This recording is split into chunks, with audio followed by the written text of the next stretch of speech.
ကြောက်ရှာသီးလေးကချိုခါလေးကောင်းကြိုက်တယ်ကျမအခါစားပေးရတယ်နော်ဒါလေးကမနေ့ကနေကြောင်လှမ်းထားတဲ့ဟာပေါ့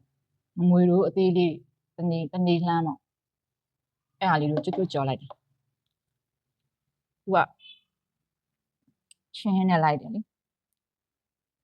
ကျွတ်လေးစားကောင်းစင်တင်းကြော်ထားတဲ့ပစွန်ကြောက်ကြော်လေးနည်းနည်းရှိတယ်လိုက်တယ်အဲ့ဒါလေးကချင်းဟင်းလေးနဲ့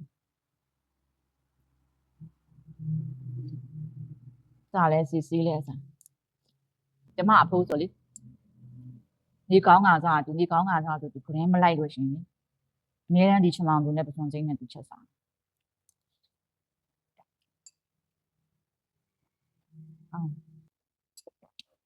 သမင်းတော်မြတ်ထက်ထည့်ရဒီနေ့စားအားနဲ့တက်လာတောင်ရှာသီးကြော်လေးလည်းစားအောင်ကြိုက်ဘာဟင်းမှမရှိတဲ့အချိန်ကျရင်ဒီတောင်ရှာသီးကြော်လေးနဲ့စားရင်တော့တော့ထမင်းမင်းညာယူစားပေါ့နည်းနည်းတန်စည်းလွန်ပင်ကောင်းတယ်ဆိုတာအရန်စားလို့လည်းမဖြစ်အဲ့ဆရာကြီးဥယျာဉ်အောင်ပြောတာဒီမှာကြားဘူး